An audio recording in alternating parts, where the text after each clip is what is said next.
Ken, you and Bernice are going to have to unmute yourselves.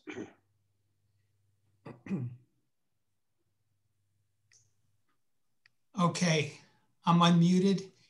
Everybody else is muted, but if you have questions to ask when during the question time, be sure you unmute yourself. And you may want to go to speaker view up in the upper right-hand corner of your screen. That's up to you. Good morning or good afternoon, wherever, depending on where you are located.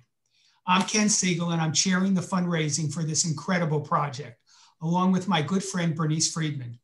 Thank you for making time in your busy schedule to attend this very important session to learn how to better assist in fundraising, making the Beersheba campus a reality.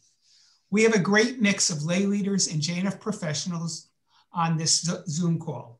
Also, we are recording today's program, and we encourage you to take this information back home and utilize it to train your boards. We need everybody's help. The goal of today's training is to provide you with the tools necessary to have a conversation with people about this great project, the largest undertaking in the history of Jewish National Fund USA. We really need your help. We want to give you the language to use and empower you to help expand our reach. This $350 million project will require thousands of donors. Yes, for a capital project of this size, we need to close many gifts of 5 million or even 10 million or even more. But we also need to close hundreds of gifts of 500,000, 250,000, 100,000. All will receive naming opportunities or recognition on the founder's wall. We will also be recognizing commitments of $25,000 with a mezuzah. Now I need to apologize. We've been just talking about the vaccine. I will not be able to continue with you today at this session. I will need to watch the recording that I just referenced. 3 weeks ago today, I was able to get the COVID vaccine. When I left the facility, I was told, actually it was on my card, that I should return on the 26th at any time between 8 and 5. I walked out believing that I could attend the session and then be vaccinated. Last week, we received a text message changing the plan and advising us to return today at 1 o'clock. Getting through to change the time was absolutely impossible. So now I'd like to kick off our training by asking our dynamic leadership, Sal Lizabrand, Joe Wolfson, and Russell Robinson to share the grand vision for the Beersheba campus. Thanks, Ken, and have a good time getting a shot in the arm. Thank you, Doctor. As president of Jewish National Fund, along with other lay leaders, we had to assess whether all of our other priorities and workload could allow us to take on the largest project ever in the history of the Jewish world.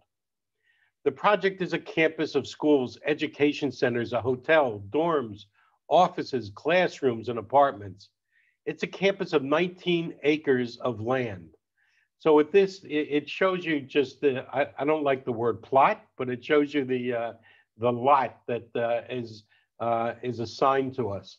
And I think the next slide actually gives you a little better picture of where it is. So you can see it's close to the lake and sports deck. So the sports deck is what they refer to as the soccer fields and the sports facilities. It's close to the amphitheater and not that far from the university. And certainly many things are in walking distance. It is prime land. There's no question it's prime land in Beersheba. So what gives Jewish National Fund the ability to do it? Well, here's why. We can take those slides down. Look at our history. Jewish National Fund has built 250 reservoirs, brought 13% water availability to Israel, and tackled the water crisis. Jewish National Fund took responsibility 18 years ago of bringing 500,000 people to the Negev. Already over 150,000 people have moved to the Negev because of Jewish National Fund. Jewish National Fund developed the Go North campaign, bringing a narrative change to the North and a goal of moving 300,000 people there. Jewish National Fund acquired Alexander Muss High School 7 years ago and has doubled attendance and started a gap year program. Our $1 billion roadmap challenged us to invest 25% of our money raised on the next generation. And today, J&F Futures is the fastest growing segment of our donor demographics. 20,000 kids are impacted by our Zionist education program from kindergarten through 8th grade every year. Our college advocacy programs bring positive Israel narrative to 57 college campuses. All of this and more proves we are the best organization at making change. No organization is in a better position to face the future. The world right now is at a crossroads, and Russell will be speaking about that a little bit later. I know presidents before me did not shy away from meeting the challenges. We may not see the benefits of our investments during our lifetime, yet the generation of tomorrow and the ones yet unborn will. So with that, I'm going to turn it over to Joe Wolfson, and the Zoom is yours, Joe. Thanks, Sal. Really appreciate it. And thanks everyone for getting on the call or the Zoom, whatever the heck we're calling it these days. Really appreciate it. During the Zoom launch of the Village, I think if you saw it, there was a lot of noise. And in some ways, that's a theme we have, because communication is one of our biggest weaknesses, but I don't mean JNF's communications, I mean as a Jewish people. How we talk to one another, what we say to one another, but by the same token, every weakness creates an opportunity. And our relationship, for instance, with Israel yesterday was built on diaspora leaders and Israeli political leaders speaking. That doesn't happen as well anymore. We all see the right and left not speaking as well, even within the Jewish community, as well as among our religious movements. There just isn't that space where we can have a common language or common discussion. But that's where we come in. Because what I think JNF does better than anyone is to have a common discussion about something we can all care and love, which is Israel and our Jewish heritage. It's not right or left. It's not Haredi, reform. It's our common heritage. It's something we all love. So therefore, it can be a conversation that we can create that people in Philadelphia, the Arava, LA, Sderot, they can all have a common language. And we can be the builders, not just of the Village, but of the conversation that the worldwide Jewish community can have. And in that regard, as Sal mentioned, we've already begun that process. Since we merged with the Alexander Muss High School, as Sal mentioned, we've increased the enrollment by double. We're at capacity. Our goal is to take that enrollment from approximately 13, 14, 1,500, which is our capacity. If we fill every nook, corner, closet, broom room with a student, up to 5,000, with new dorms, new classrooms, new cafeterias. But if we step back, what we're also going to see is while there's great success with Alexander Muss, on a worldwide basis, we see that the simple fact is over the course of the last 25 years, teen travel to Israel on a 4-week or more program has declined from 19,000 to just 3,000. So if we're going to have a real impact, we need to start with the youth. And that's where the difference is between us and other organizations. Because I think, as you all know, we have a unique platform where we can track our kids from birth to the boardroom. Now, it's a slogan we've been using for some time, but slogans sometimes mean something, and here it really does. There are so many kids that are going on so many other places for gap year, they're not going to Israel. We can follow them. We can find them through our youth programs, our college programs. We have the opportunity to create all of this so that this entire cohort can call a place home, our village, the dorms, the cafeteria, the classrooms. and apartments, for example, for postgraduates and adults. And that's why we're all here today. So Sal, let me turn it back to you. Thanks. You know, we all understand what we're up against here, but it's a great challenge, and it's something that we can, no question, we can overturn any challenges, and we can make it successful. So I'd like to turn it over to Russell to give us a little bit more color to what we're planning for today. Thank you, Saul. Thank you, Joe. And thank you all for joining. I'm going to kind of give you conversation words and conversation about this, of what we're talking about. There is, at this stage, the words, the biggest project, not only in the Jewish National Fund history, this is the biggest project happening in the Jewish world yesterday, today. Nothing has been ever attempted of this size and dimension, the cost.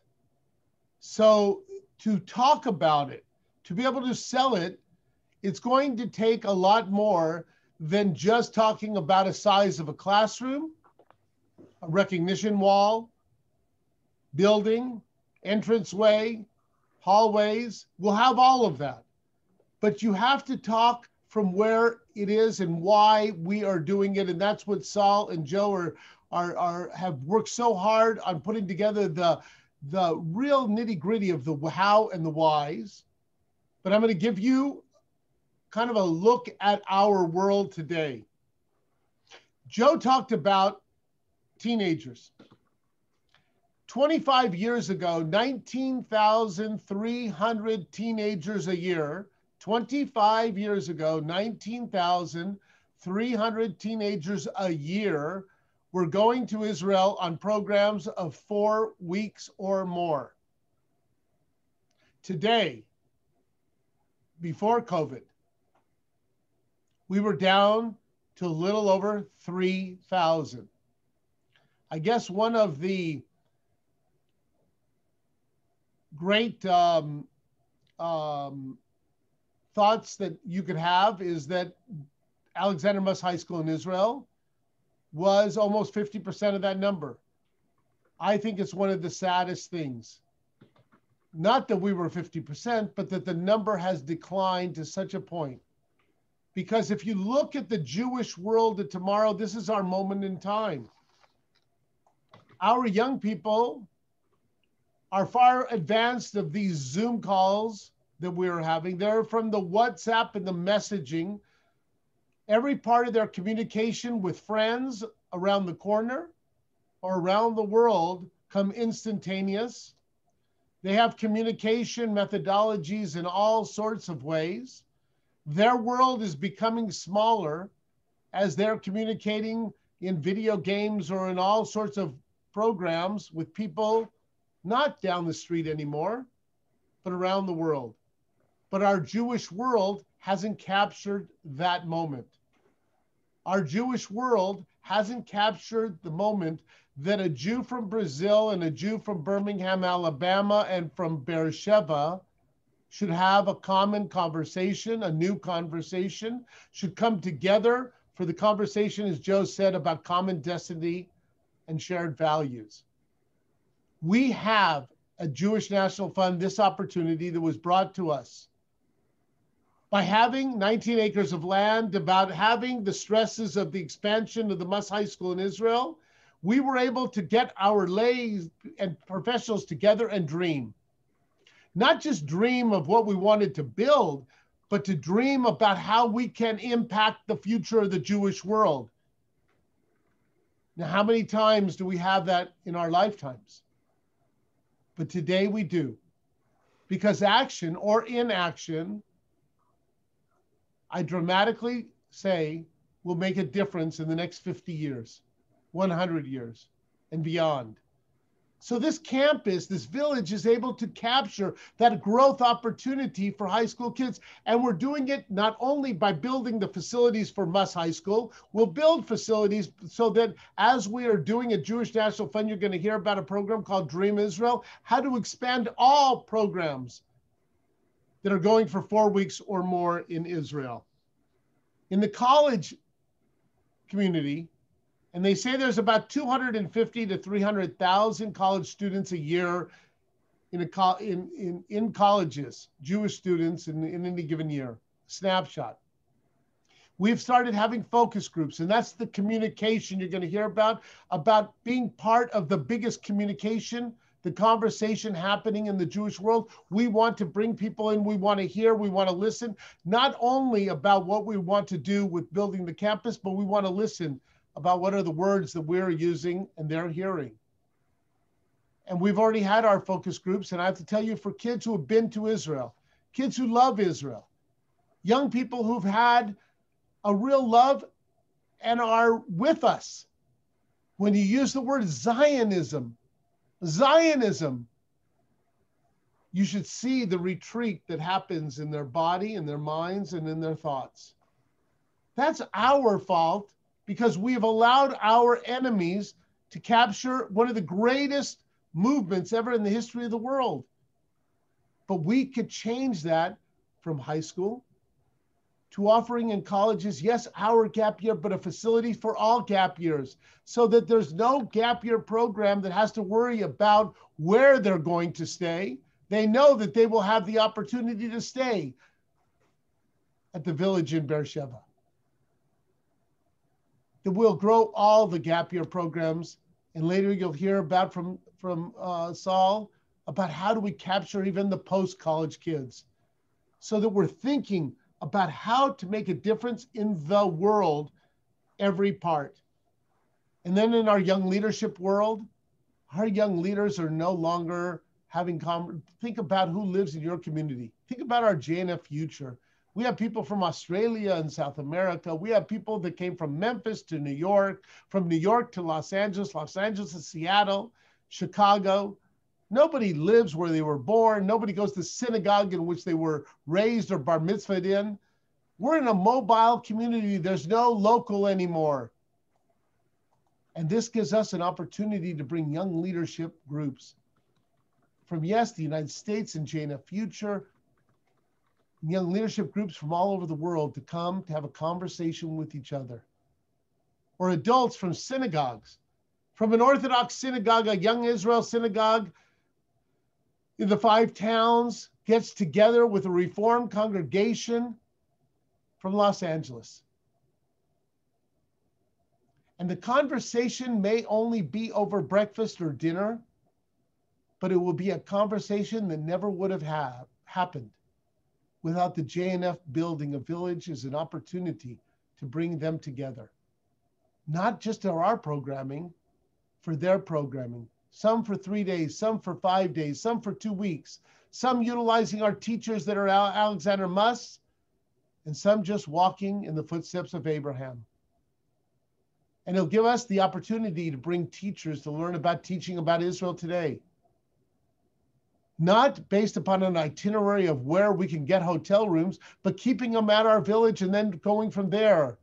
Yes, on the footsteps of Abraham south to the footsteps of Abraham to Jerusalem. And bringing all of this together in our village gives us that opportunity to build the best, the brightest, the greatest conversation ever in the Jewish world. This is a moment in time of our crossroads. It says, Joe said, there's a lot of talking, but is it to each other? I believe in my heart that 50 years from now, moments that we look back at Soviet Jewry movement, moments that we look back at the establishment of the State of Israel, moments that we look back at Theodor Herzl establishing the movement called Jewish National Fund, this is no less those. This will be a movement, an opportunity that we brought the Jewish world together in a facility to have the greatest, the biggest, the best conversation about shared destiny and our shared values of the Jewish people. And I close by telling you, something is at our hands. Not only the 19 acres, not only that Mus has grown out of its way, but this piece of land that was gifted to us is all but a half a mile away from Abraham's well, where the conversation all began. Thank you, Joe. Or whatever your name is, Russell. Really appreciate it. And just so everyone knows, some of the nuts and bolts, where we are and where we've been and where we want to go. As you've heard, Alexander Muss, our high school in Israel, is not just for Americans, it's for Australians, South Americans, and they're already coming. But as we move forward with the village, we want our college students to be there. We want GAP students to be there. And as I intimated before, it's also going to include an adult education center where we'll be able to seat up to 700 adults who are traveling Israel and spend a half a day or two learning from our Alexander Muss educators about Jewish history. And to accommodate that, we're planning on having a Marriott courtyard type residence there as well. So in your mind, you can picture what that campus is going to be. But to make sure we do it right, we're also engaging with people to get input. And you're going to have these resources available to you as well. For example, Ken Stein, who I'm sure all of you know, a worldwide leading educator on Israel, Jewish history, Zionist education, is one of the co-chairs of our education group, subcommittee, I should say. We have Barry Weiss working with us. We have people from the Hartman Institute, rabbis from every denomination. We want to make this inclusive, get the input, and do it right. You all know we did a feasibility study with KPMG. So we have an understanding how we're going to be doing this. So for the next 6 months, as we plan this out, because we're certainly not going to be building this tomorrow, especially in the COVID world where we are, what will we be doing? We'll be listening and raising money, and Ken and Bernice and all of you, thank you so much. We're having an ideas and architectural competition to get ideas about how this should be built, what it should look like, from young architects, aspiring architects, students. It's an ideas competition, not an architectural RFP, but to make sure we get interest, there'll be prizes up to $8,700 or something like that. And even though we've had a soft launch, as I understand our marketing group likes to refer to it, we've had unbelievable interest already before it formally goes out. We're holding focus groups with rabbis, young people, donors, teachers. That's what we're doing to plan this. And those are the resources you will have available. So I think you've heard why Jewish National Fund. You've heard why we're doing this. And I hope you have an understanding of how we're doing it and what it's going to end up looking like. We can't give you every answer today as to how big the conference room is going to be, exactly where will the cafeteria be, and what exactly will it look like. Because again, that's all in the planning to make sure we do it right. But that's a key point. We're going to do it right. And that's what we're all here to do. So thank you very much. And Russell, let me just turn it back to you. So I just think that the last piece is, Saul, you were going to talk about the technical center.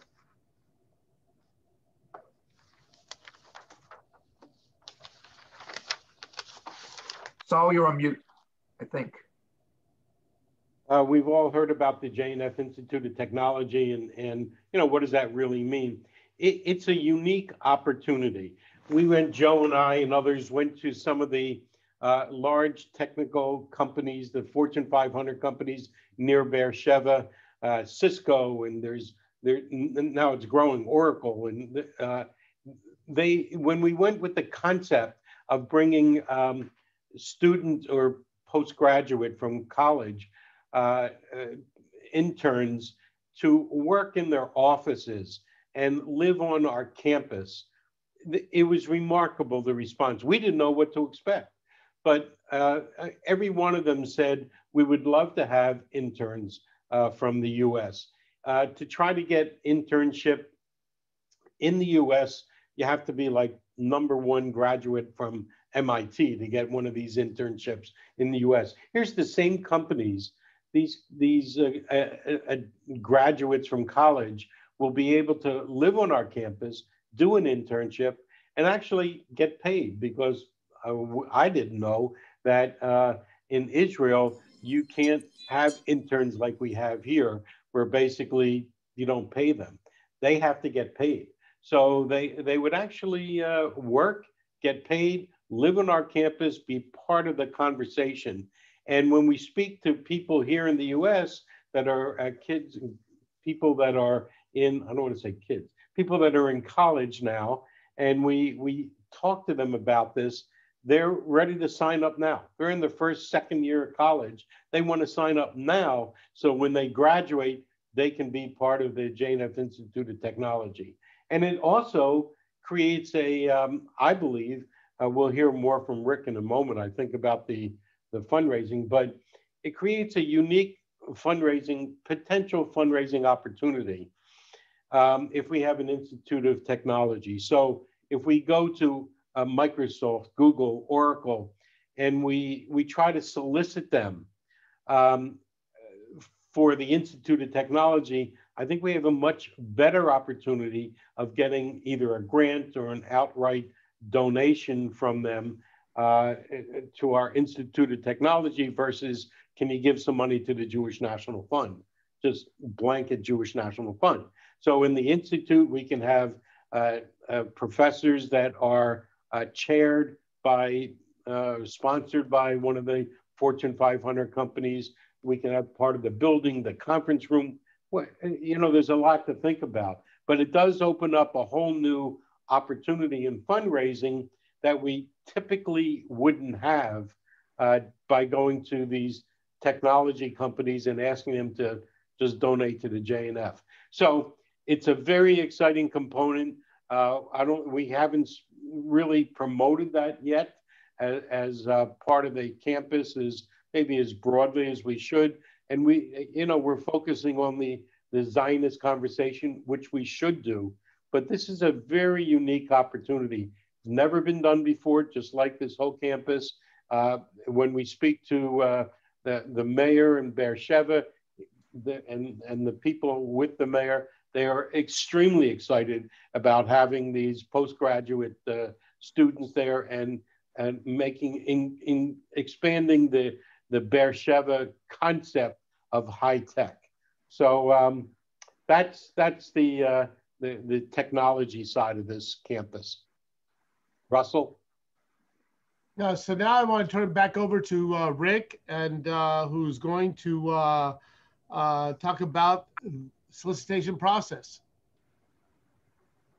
Bernice, you got any comments first? Yeah, I just thank you so much, Sal, Joe, and Russell. I think we have about a minute or two if anybody has any questions. I don't know. Rick, can you see anybody raising their hand? No. Okay. Julia Sherry had a question. I do. I have a quick question. I know that everything is in planning, but do we have a sense of the timing of when we think the campus might actually be ready? If it's 2030, when do we think we'll be able to have students and interns there? Just everything. Good. Everything we're working on, Julia, is that 5 years from now, we're going to have the keys. We're going to cut the ribbon. We're going to have police officers to hold back the crowds. But that's our work plan right now. Question. Hi, I have a question. Will there be collaboration with Bendurian University? Yes. Short answer is yes. It already has begun. Especially around the technology center? As well as collaboration between students who were there. Yep. So the Lauder Employment Center, which is going to be part of our filling of our positions for our technology internships, works right now. You should know Jewish National Fund and Bendurian University work together at the Lauder Employment Center. I see Chuck's waving his hand. Number two is even the size of our conference center of 700 seats comes after meetings with Bendurian University filling their needs. Even though we know it will cut down to smaller rooms, they wanted a place that at least could hold 700 for like 5 or 6 times during the year. Sarah Cannon's raising her hand. Sarah? I'd like to know if you're planning for art, sculpture, other visual arts on campus, and how you might work with the community or the greater Israel arts community to accomplish this? Actually, it's interesting you raised that. Our architecture and building community, committee, I should say, has discussed just that point. And one of the reference points we've used, and hopefully we'll have a little bit of a different result, is the iconic sculpture, which is in, I think it's Hudson Yards in New York. That is a base, that is a reference point. So the short answer is that's already been discussed and it is under consideration and will continue to be. But if you have people, we have this ideas and architectural contest, go online. If you have people that have ideas and thoughts to post it and present their. Chuck, I see you waving your hand. I knew Thank you very much. You were doing with your hand. Thank you very much. This is a terrific solution to the global Zionistic problems. My question is, are we partnering with the other JNFs around the world to complete this project? So I just got off a call 2 days ago or something like that with the Jewish National Fund of Amsterdam, Norway. I have a call with Canada, Australia. The short answer is yes. We're working with countries around the world and organizations around the world as well. This is not about us. I want to be very clear. If we have adult programming, it's not for Jewish National Fund to run 365 days of programming. We hope that the Hartman Institute, as they're part of the committee, they'll come and run 2 weeks a year. This other group will run 2 weeks a year. We'll give them the facilities and the opportunities and great lecturers and teachers if they need it, but a great place to be able to do it. Okay, one more question and then we'll move on. I see Joel Spalter. Joel Spalter. Thank you. 2 days from now is Tu B'Shvat. Everybody knows it's the new year for trees.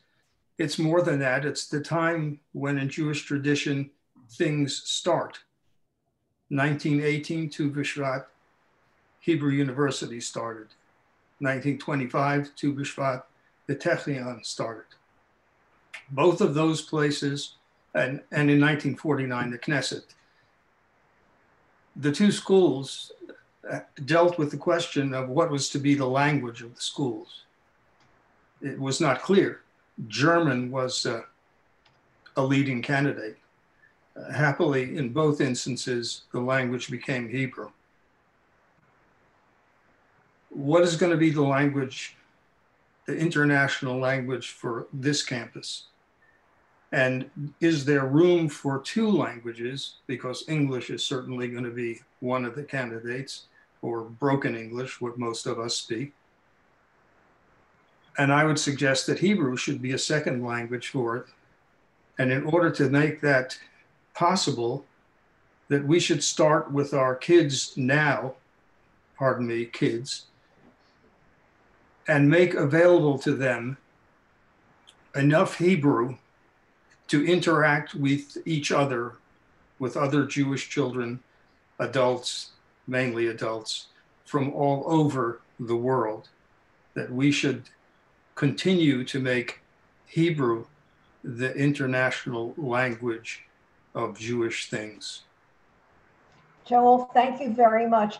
We're going to have an opportunity to ask additional questions later on. But right now we're going to spend the next 30 minutes dissecting the solicitation process, and I'm going to turn it over to Rick Krosnick. Thank you very much, Bernice. So yeah, we've got to raise $350 million if we're going to make this campus a reality. And that's why we ultimately wanted to bring this group together.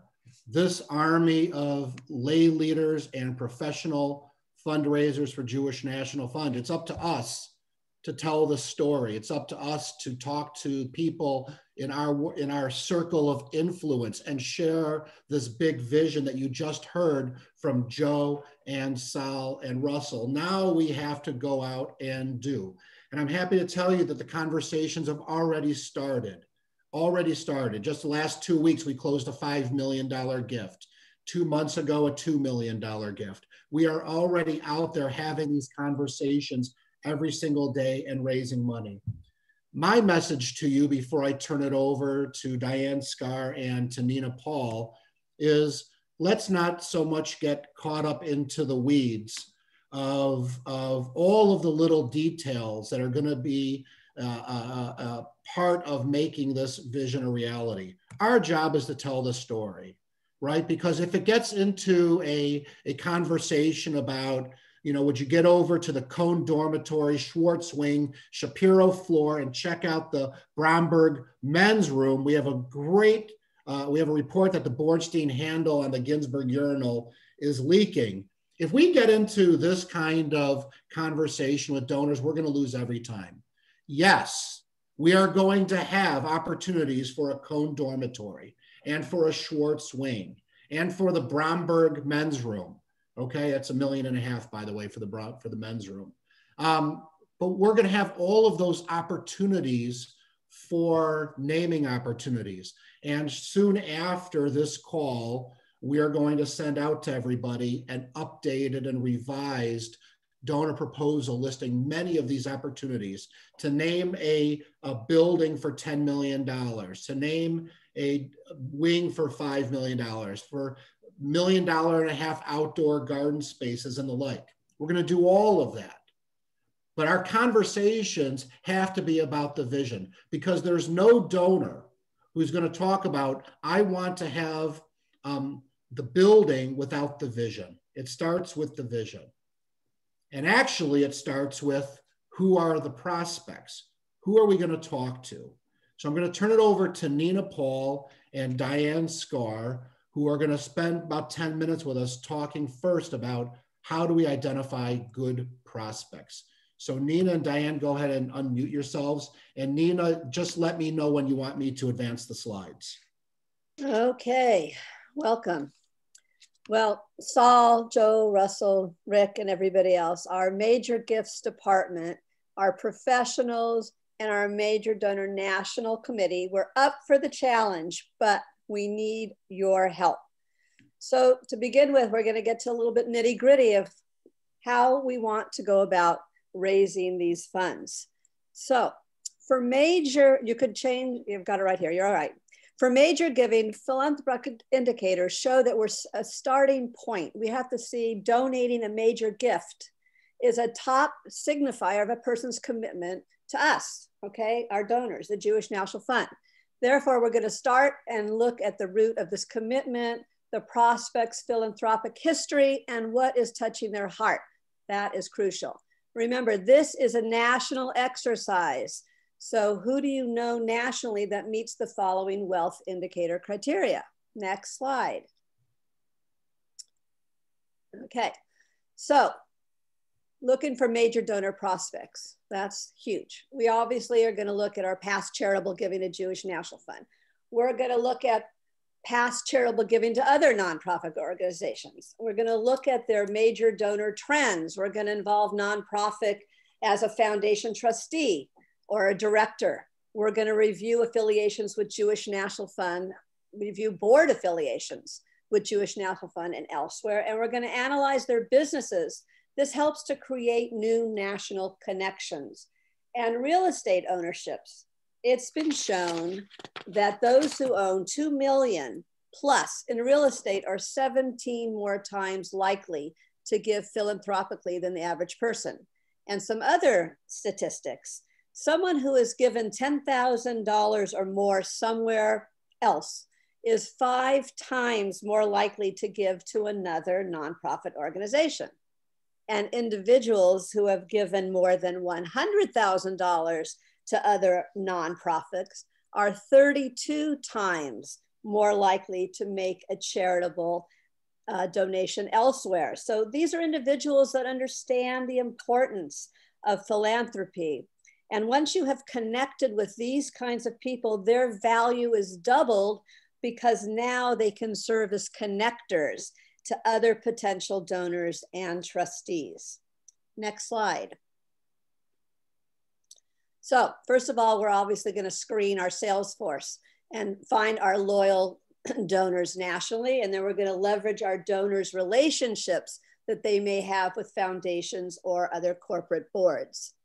Next. Okay. So best practices. This is mega giving we're talking about, obviously, for a $350 million project here. So your success depends less on how well you ask for gifts and more on whether you've built strong relationships with your major gift donors. What I'm going to talk about is basically sales 101. Many people think that the best way to know donors is to make an appointment with them and tell them all about their project. Instead, we have to flip this model. And before telling them about your project, you have to ask about themselves.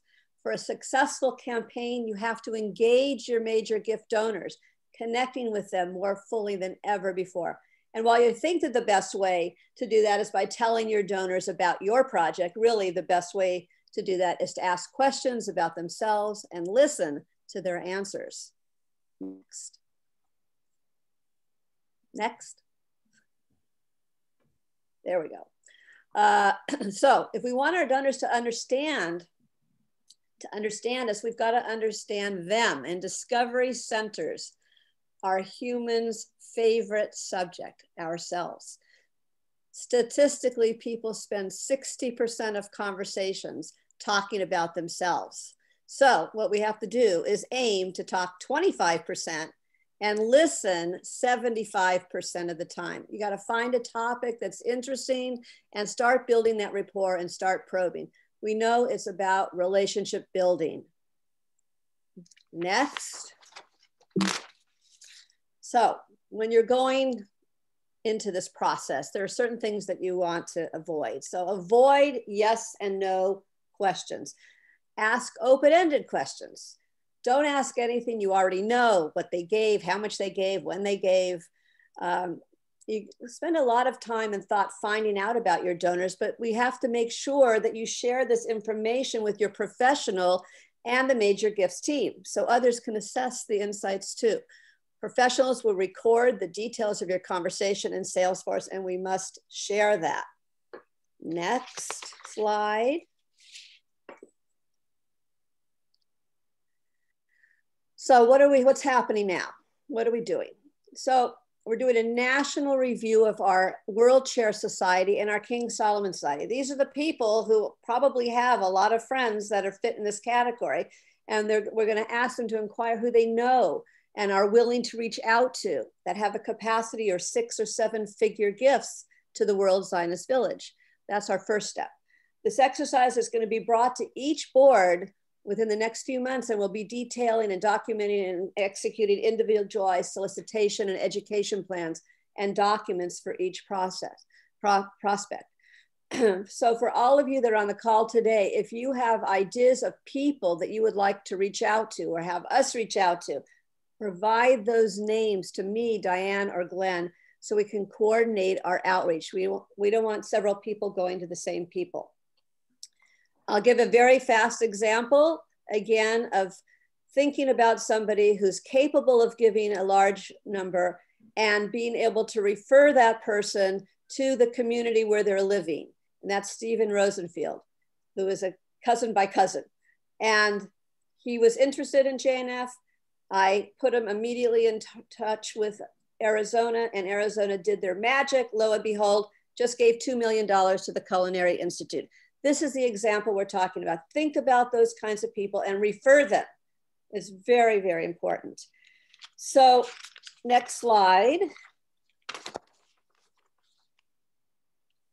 No, I have one more slide. I'm sorry, go back a minute to the previous major donor prospect discovery. Come back one moment. I want to say one thing here.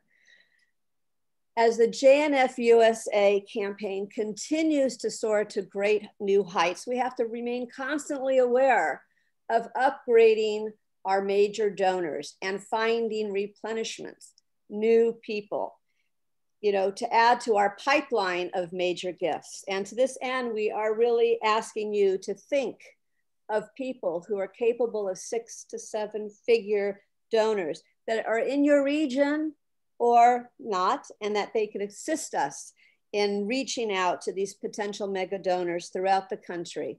This is what we're asking everybody to do. We need all of your help to be able to attain these goals. Thank you very much, and we're here to help. Thank you, Nina. I just wanted to also mention that the Major Gifts team that Nina has put together now has 17 really incredible lay leaders, and we have a staff of 8 experienced professionals. And what we're doing, I think the important point is that we are actually doing individualized plans for each prospect. And the first thing we're doing is looking for connectors. So we're not only just looking for names of the wealthiest people in each respective community, because although that's important, we have that, but we need people who are willing to open doors for us. So you'll be hearing more, as Nina said, but there's already a memo that went out a week ago from Glenn Schwartz and myself to all fundraisers with the names of the King Solomon and World Chairman Council members, as Nina said, in their respective communities. And we're not asking them, you know, for big names. What we're asking them is who they know across the country. So what I want to emphasize, what Nina said, is this is a national exercise. We don't want people to feel, that they are limited by their own geographic, where they live. This is a national exercise. We're a national organization. So please put on your thinking caps for people you know across the country. We'll be following up with each of you. And I think that our department now, it's a little bit over a year that we developed this department, and we're well poised to assist and to reach our goals and exceed them. So thank you, Nina. Thank you, Rick. Okay, thank you both, Nina and Diane. We appreciate your comments. Now we're going to turn to Ron Werner and Boaz Meir, who recently worked together to close a $2 million gift for the campus. And they will share with us a sample of how to have a conversation with a donor, and also how a lay leader and a professional can work together as a team in the solicitation. So Ron and Boaz. Good morning, good afternoon, everyone. Obviously, just housekeeping. Boaz and I are in the same physical space, less than 6 feet apart. Both of us have had COVID. Both of us are antibody positive, and we also operate in the same bubble, which gave us a unique opportunity to actually be together and present to you together. So I guess there's some benefits to having had COVID. We're really going to talk about setting up the conversation today. And we're going to share some themes that you're already hearing. When I do my sales training with my team, the first thing that I do is I tell them not to sell. And they kind of look at me and they say, what? And I said, listen, it's really kind of basic. We know that nobody likes to be sold. We know that no one likes to go deal with haggling with a car salesman. And the last thing we ever want to come across as from an institution like Jewish National Fund is being a car salesman. We want to operate with the highest level of integrity. We want to operate with incredible respect. And so I tell people it's kind of basic. If we know that our customer, that our prospect doesn't want to be sold, but we also know that people love to buy. What's one of the most common phrases we hear?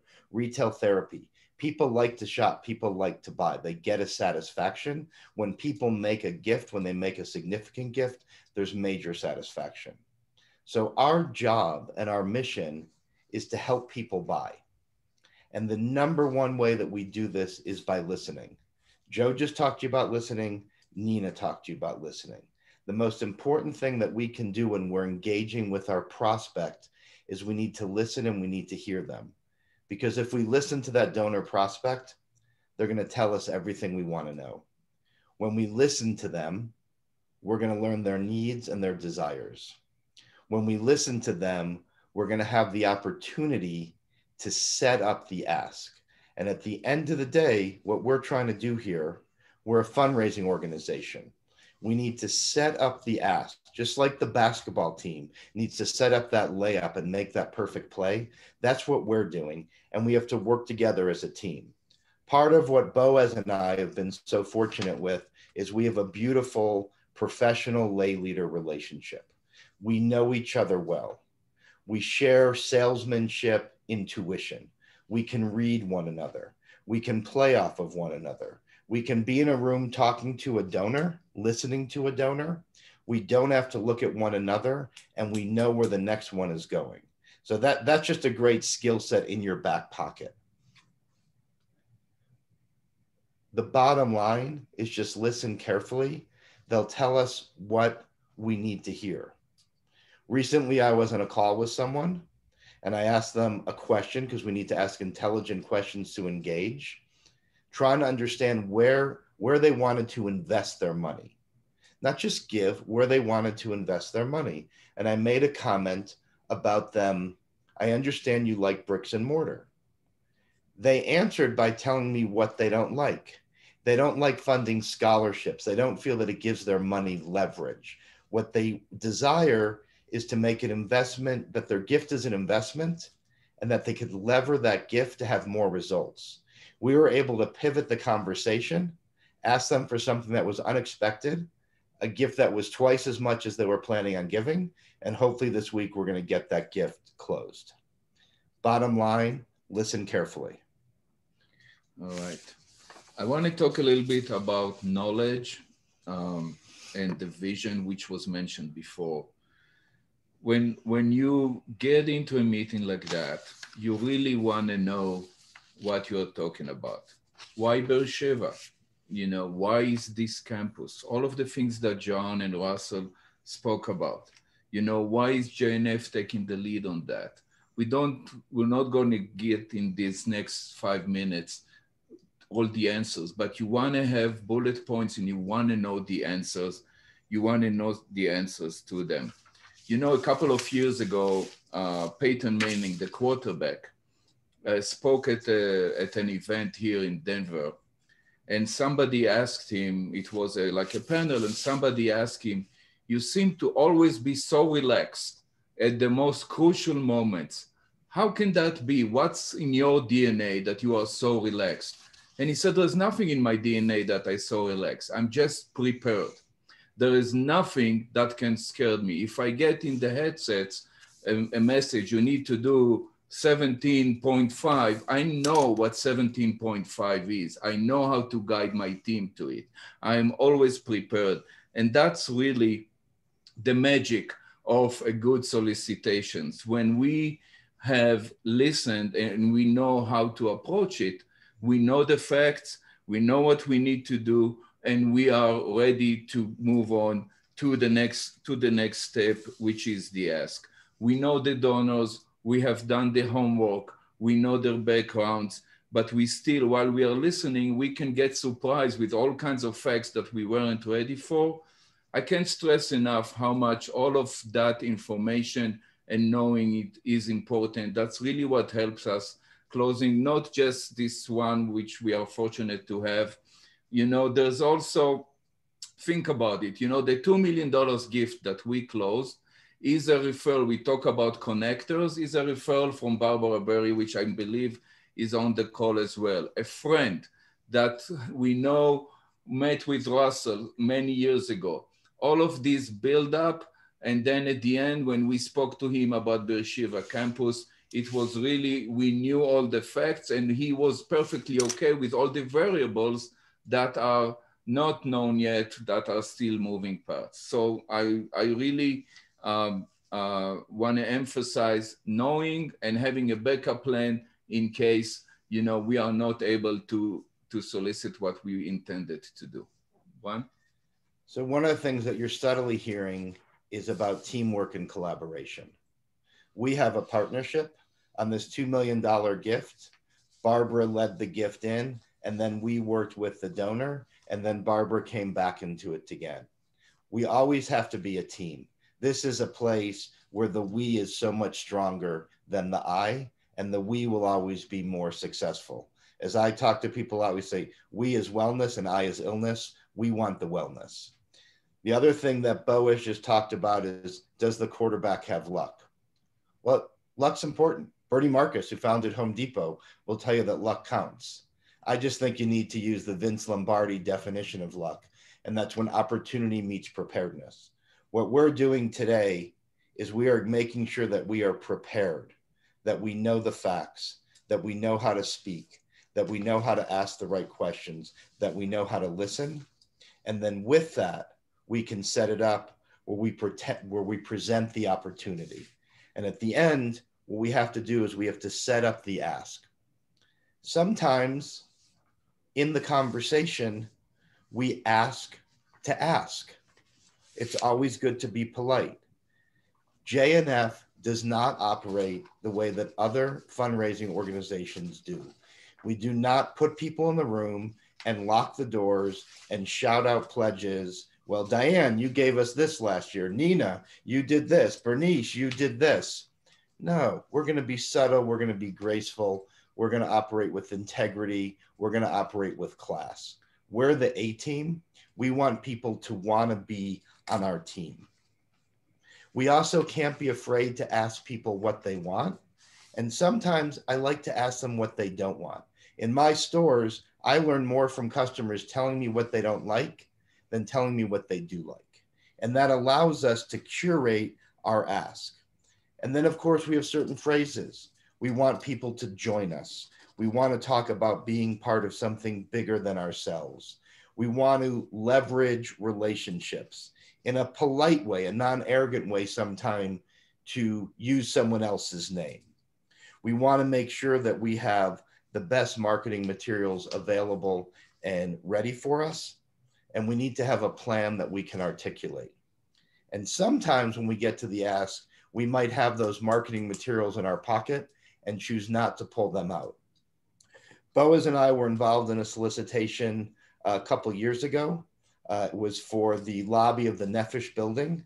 The brochure said that the lobby was $500,000. In the sense of our presentation, we realized that we could ask for a bigger gift, but the lobby was the right piece of real estate to offer this donor. Boaz very subtly pushed his hand down, keeping the brochure in his bag, and offered the lobby at $1 million. We walked away that day with a commitment for $1 million. So it's that part of really being prepared, being ready to pivot, and being ready to adjust. But it only happens in the conversation if you know your facts and if you have confidence.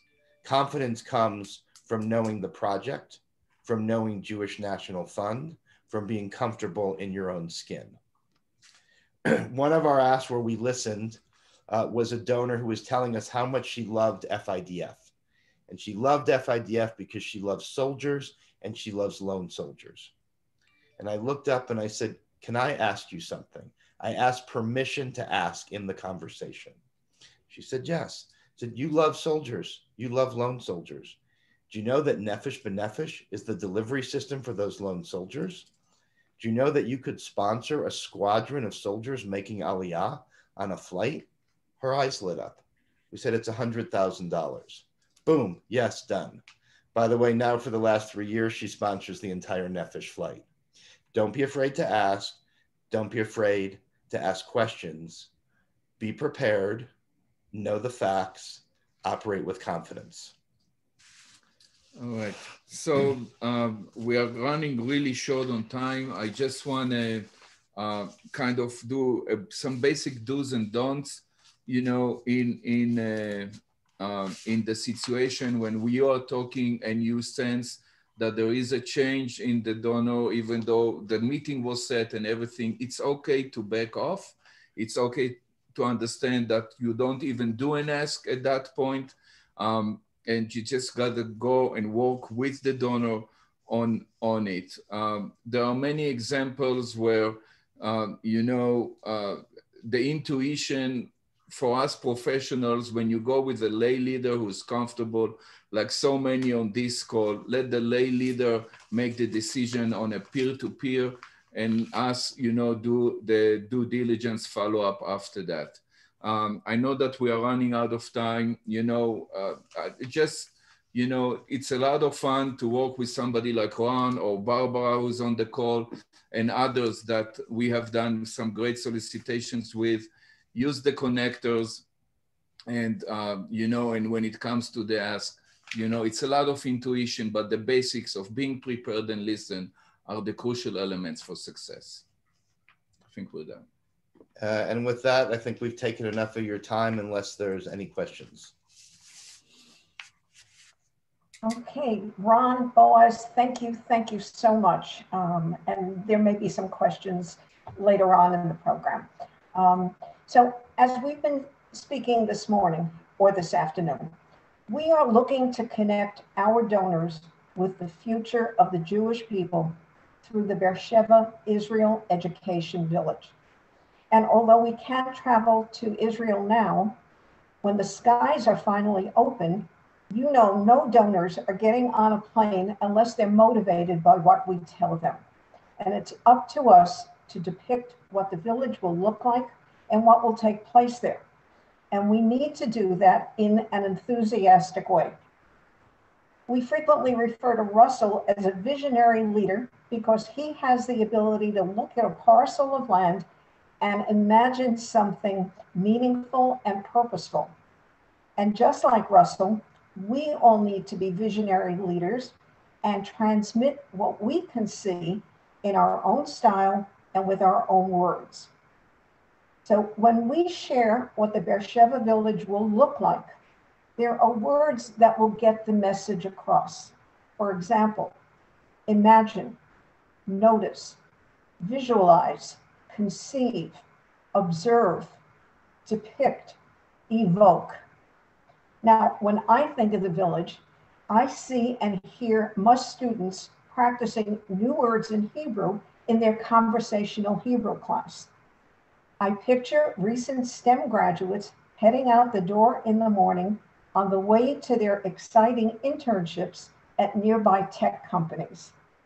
And I observe adults getting off the bus at the conference center, looking around the campus in utter amazement at what we have built. This village is special, exciting, revolutionary, impactful, significant, laudable, outstanding, unique. It is nothing less than extraordinary. Now, sometimes other people's words express our own sentiments and fit the bill. To quote George Bernard Shaw, some men see things as they are and ask why.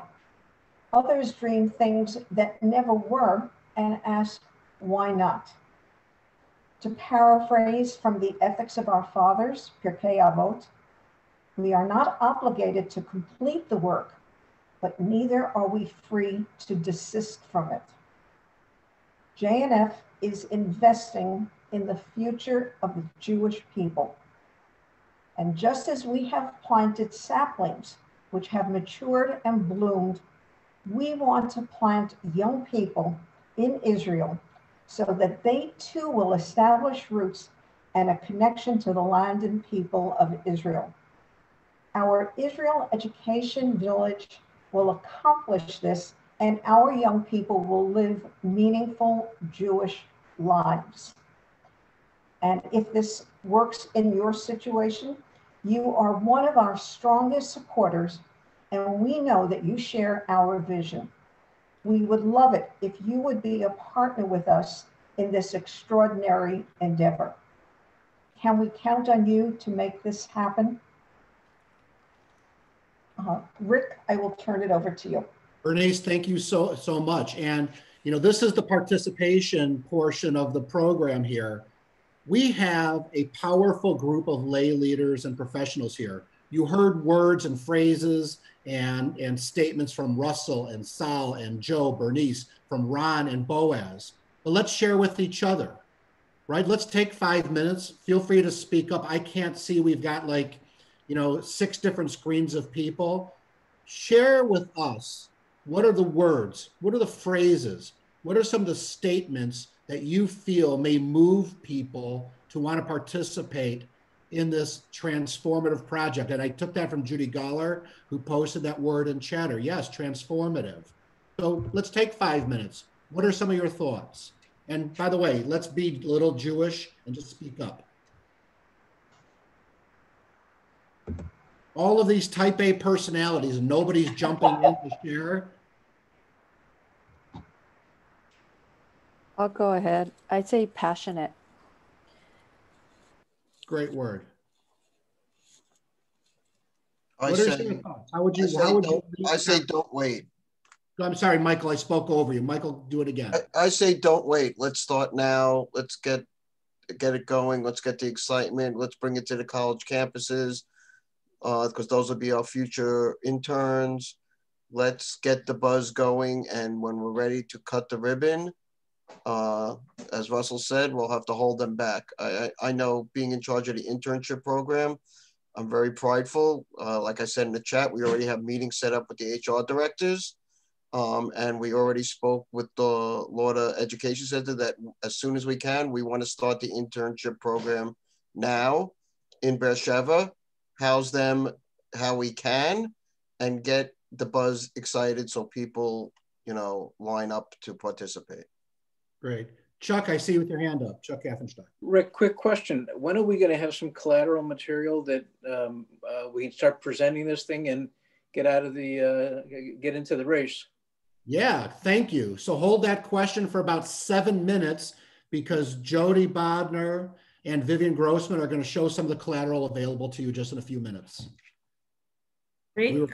We're prepared. Talia, yeah, Tali. I use with a lot of pride the words Zionist Center. And I think I'm a big fan of this initiative as an Israeli, not only as someone who works for JNF, not only as a shlicha. There is nothing like this in Israel. There is nothing like this in the world. It's good not only for our kids and future generations from abroad, it's also good for Israelis. There is nothing like this for elementary schools, for high school kids, for the units in the army, for adults. There is nothing, no one single facility in Israel that deals with our connection to the land of Israel with the word Zionist. Oh, wonderful. Thank you, Tali. Julia. You're muted, Julia. Unmute yourself. I apologize. I think we should stress the concept of networking. Our young people, high school, for certain postgraduate, they want to network with each other. They know that they're on a different energy level and they have access to other people. I think that our campus will give them an opportunity to meet the right people. It's just like going to Harvard or Stanford, what we're presenting them, an opportunity to network, to know each other, to know people that they will tune into and invest with in the future. And I think that's something we should also highlight. Great. Eileen, thank you for the word connection in the chat. Anybody else want to share before we move on? Rick, I would share, I would like to share vision. I think for people that are asking, Jewish National Fund is not leading this project because it sounds like a fun or a cool project. It's a part of a bigger vision of bringing more youth and young people to Israel and also making Beersheba a central city in Israel. It's a part of a bigger vision, and I think it's very meaningful. Thank you, Noam. I think also two very important keywords are Jewish identity and Jewish continuity. And those two things, I think we will deal in this center a lot. Right on. Penny Rosen, you're going to get the last word. You're unmute yourself, Penny. Unmute yourself. Hi. Hi, everyone. When I'm soliciting for a large gift, or actually for any gift, I often say, don't miss out on a chance to be part of this amazing, or whatever the project is. I can't wait for you to work with us and realize how fulfilling it is, because everything that we do together comes back to us 100-fold. Well said. That's a great exclamation point on that section. Bernice, back over to you. Okay, thank you. We have many tools available to us to help donors stretch their imagination and reach for very significant gifts. Many donors who may not have otherwise considered the possibility of making a gift of $1 million or more may indeed be able to do so with some creativity when considering their assets and their estate. Of course, we're happy to take a pledge with a multi-year payoff period, but Matt Bernstein will share with us other creative strategies that his team can help donors deploy to make significant gifts. Matt? Can I get the ability to share a screen? Yep, hold on, Matt. I think we might have already given it to you. Can you share? No, I didn't. Yeah, I guess I can. There you go. You're good to go.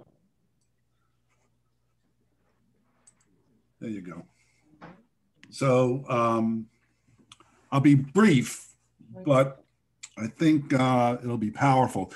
So where we can be useful is that all of the professionals in the plan giving department, Robin, Cynthia, Bill, myself, and Judy, can talk about a myriad of issues and a myriad of strategies that can help someone make a significant gift.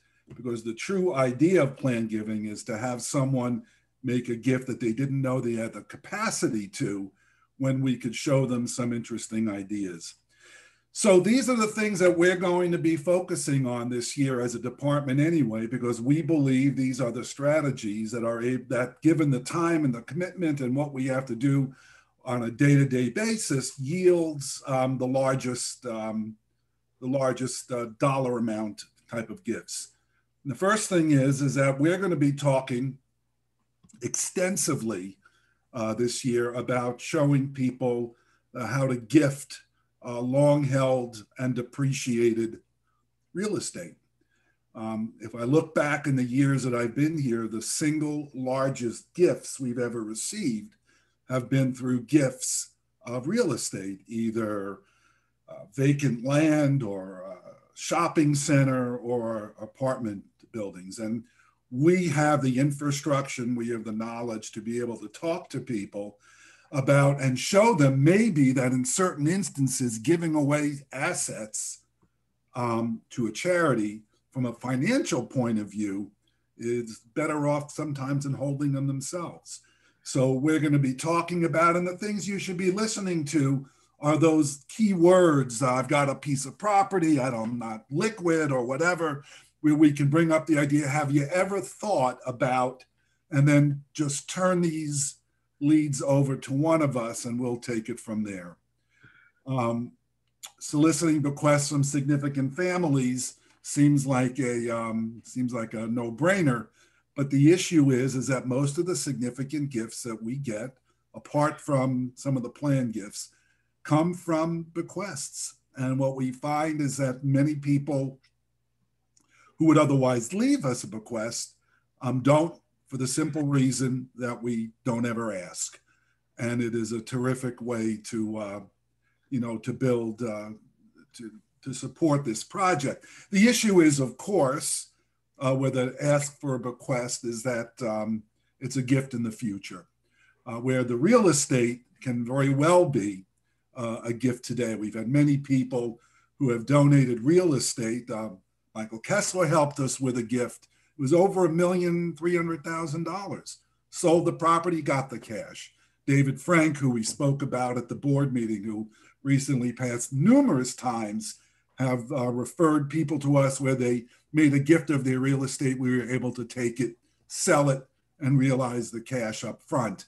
And typically they're high 7 figures, up to 8 figures in some cases. So this is, I think this is something we need to focus on. My team, we've already had a meeting about this over a year ago. We're going to look to private foundations and donor advised funds. We're going to look to those foundations that have Israel as part of their normal course of business, cross-reference those private foundations with our own donor base, and then make an ask and try to talk with them about a significant gift to Israel. Again, we're going to look for those foundations that are already gifting, but not through us. And we believe that we have a really good story to tell. And if we get into a couple of doors, we believe we're going to have some really good success. And this is something that could be done all through the country with our lay people and our professionals. You know, in your communities who have the private foundations, they can easily be researched. We cross-reference them with our donor base, and maybe you'll find a private foundation that's worth multi-millions of dollars, and they're giving us nothing. So it's a way that we can, it's a source of dollars that we think we can exploit.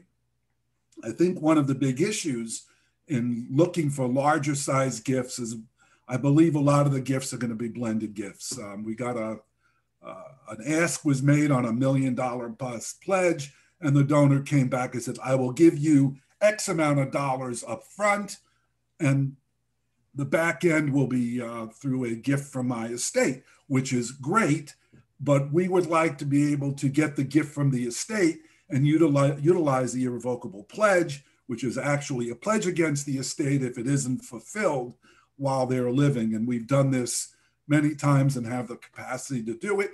And it really is a great way to talk with someone that it's not going to cost,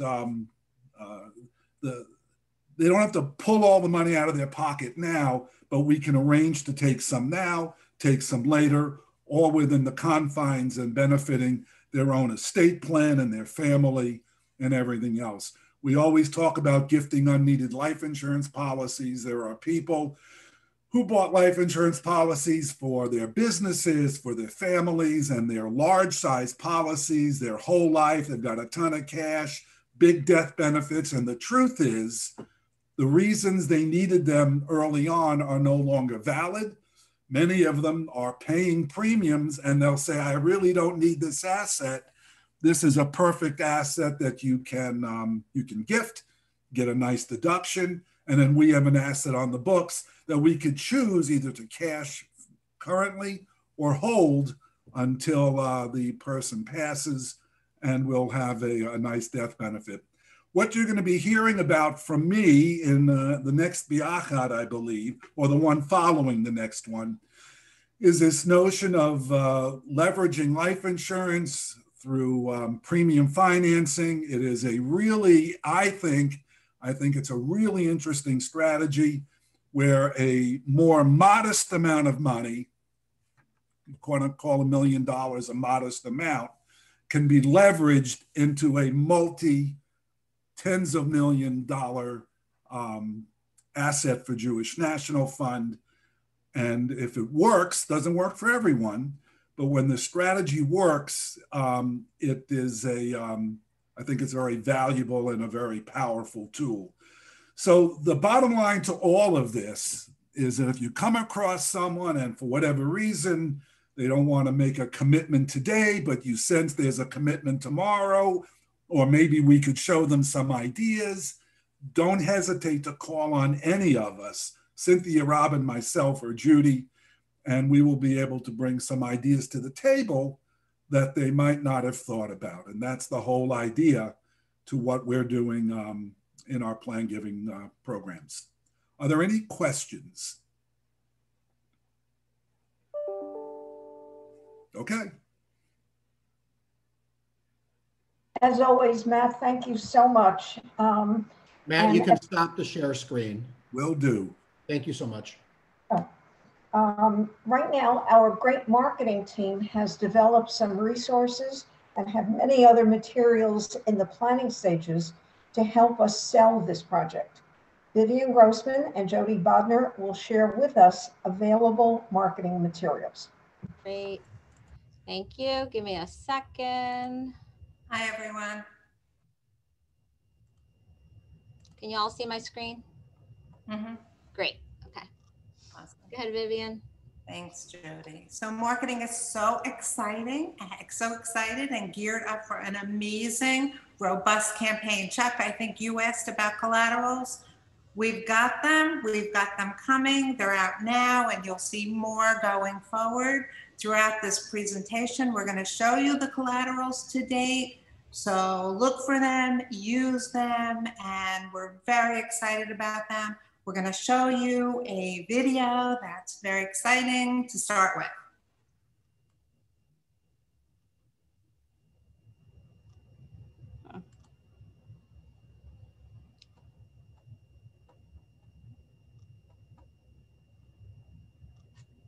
Okay. We hope we're going to show you a video.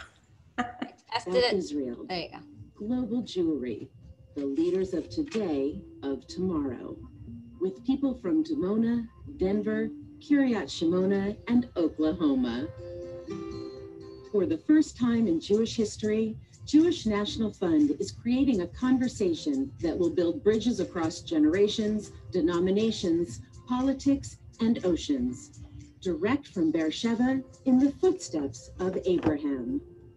The Jewish National Fund Israel Education and Technology Campus. A state-of-the-art village that will inspire Jewish leaders of all ages and backgrounds from all across the globe. A campus surrounded by sports fields, a 1,300-acre park, a 28-acre lake, an amphitheater, a 26-screen cinematheque, and Israel's largest mall. Oop, sorry. Beersheba, a rich mosaic of people, home to Jewish National Fund's Beersheba River Park, JNF's Louder Employment Center, Bendurian University, and high-tech companies, an ideal location to make Jewish National Fund's vision come true. The campus will include an internship, innovation, and technology center, the first Zionist adult education center in the world, the southern campus of our semester abroad high school in Israel. Top quality conference center facilities, study areas, a food court, restaurants, a synagogue, beautifully landscaped outdoor space, classrooms, and comfortable modern overnight accommodations for short and long-term stays. The Internship, Innovation, and Technology Center is critical to helping college graduates stand out from the crowd in this ever-changing, fast-paced world.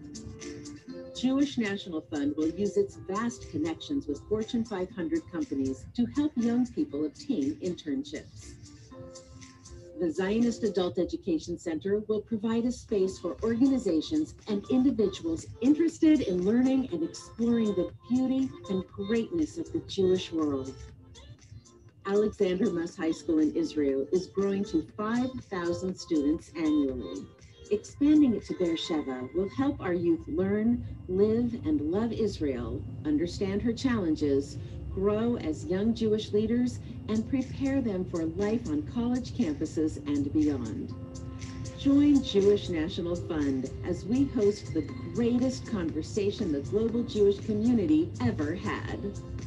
Join us as we embark on a journey to build the first campus of its kind, the JNF Israel Education and Technology Campus, a campus that says, we believe in the future of global Jewry. In 1901, there was Theodore Herzl. In 1948, there was David Ben-Gurion. Today, there is you.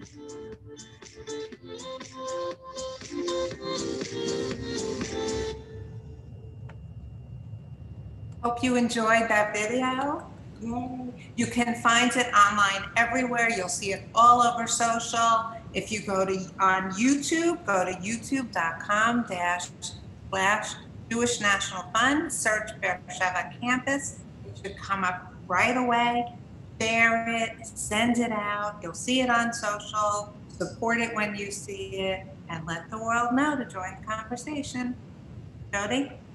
Great, thank you. The next piece of collateral that we have for you to share immediately is a website that we built. The URL is simple. It's jnf.org/village. This is the home page for it. It includes everything about the village, the vision, the footprint, the feasibility of it, ways to give, donation opportunities, peer-to-peer fundraising, a recognition wall center, ways to get involved, join a committee, join a focus group, sign up for a focus group, and of course, which you're going to hear about from us in a minute, to submit for the ideas competition, which is right smack in the middle of it. It's live, it's updated all the time. We have a major update coming through in the next week or so, but it's going to be a living, breathing way for you to access information that you can share. Vivian, you want to? Thanks, Joe.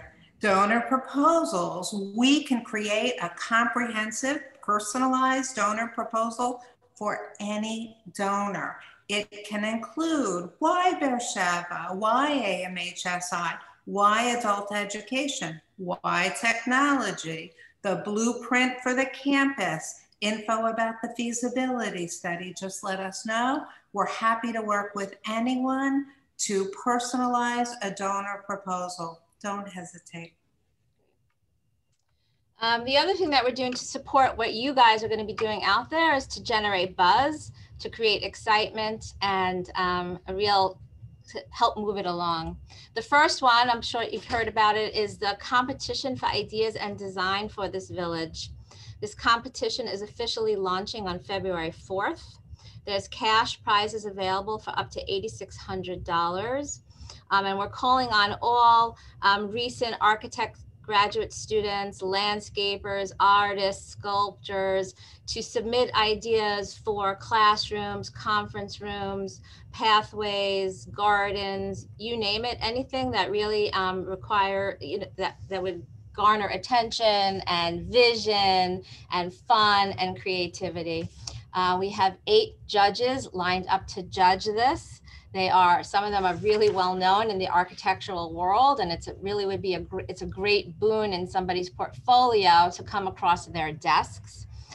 We've shared this with competition sites all across the world, with our families amongst the JNF KKL world, they're all sharing it, and with our Hillels and AEPIs to really go after those graduate students that we're looking for. As I said, it opens on February 4th. You're going to be seeing a lot of activity on our social media pages, all of them, Facebook, Twitter, LinkedIn, Instagram, promoting this, as well as we are creating a separate Instagram page to attract the 20 to 25-year-olds. So watch for this, please share it and talk about it. It's going to create a lot of buzz. The other thing that we're doing is we're creating video snippets, such as this one.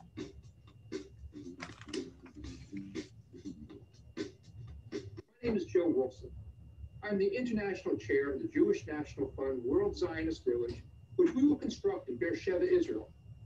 It will include a JNF Israel Education and Innovation Center, the second campus for our Alexander Muss High School in Israel, our Frontier Gap Year program, a post-college internship program, adult education opportunities, and more. While it will encompass 21 acres of land in the heart of Beersheba, it is more than a campus. It is and will be the focal point for the greatest movement the world has ever known. So video snippets like this are going to be made and posted, as I said, on all of our social media channels. We're also going to be using a lot of the words that you guys shared today to create memes and to keep up a constant posting excitement on all of our channels. And go ahead, Vivian. No, go ahead, Jud. And of course, media and PR, talking about the judges, talking about the donors, talking about the project is always first and foremost in our minds. And this is just some of the media outlets that have picked up the story to date, but that will be ongoing, as will our social media campaign. Any questions?